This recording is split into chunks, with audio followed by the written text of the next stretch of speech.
O Congresso Nacional encerra os seus trabalhos nesta semana. O primeiro semestre de 2026 da Câmara dos Deputados e do Senado Federal então se encerra. E neste momento, deputados e senadores, eles correm para poderem tentar aprovar pautas que são de interesse público. Isso porque a retomada dos trabalhos está prevista apenas para o dia 1º de agosto. Voltando, a maioria dos parlamentares não devem começar a frequentar Brasília e devem se dedicar apenas ao pleito eleitoral que acontece em outubro agora de 2026. Com isso, temos algumas pautas que já foram aprovadas, como, por exemplo, a medida provisória que trata sobre o frete. A sua validade estava prevista para encerrar agora, quinta-feira, dia 16 de julho. Por isso, o prazo para que os senadores pudessem analisar esse texto, ele acabou ali sendo um pouco menor. E houve pressão da categoria dos caminhoneiros. Eles pressionaram ali, fazendo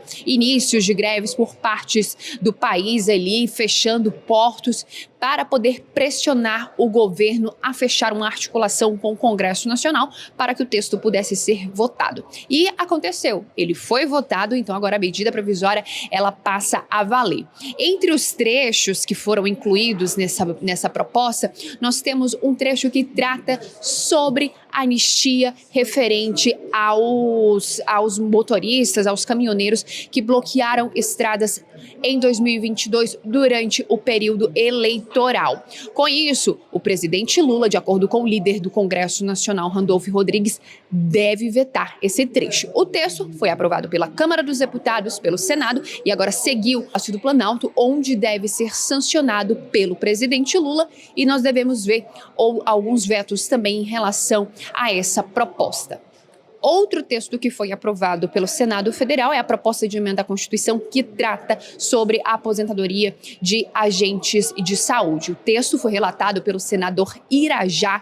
Ele trouxe então ali a proposta que foi aprovada na Câmara dos Deputados. Não houve modificações. Isso porque, caso o Senado Federal fizesse alguma mudança, esse texto teria que retornar para análise da Câmara dos Deputados, o que levaria ali mais tempo. Então, ele acabou não encaminhando, não fazendo mudanças, e o texto foi aprovado em 2 turnos pelo Senado Federal. E agora, o que acontece? Com isso, quem promulga é o presidente do Congresso Nacional, Davi Alcolumbre. Ali, de acordo com os cálculos feitos pela Previdência Social, essa PEC, ela deve ali dar um rombo ao orçamento de cerca de 30 bilhões de reais em 10 anos.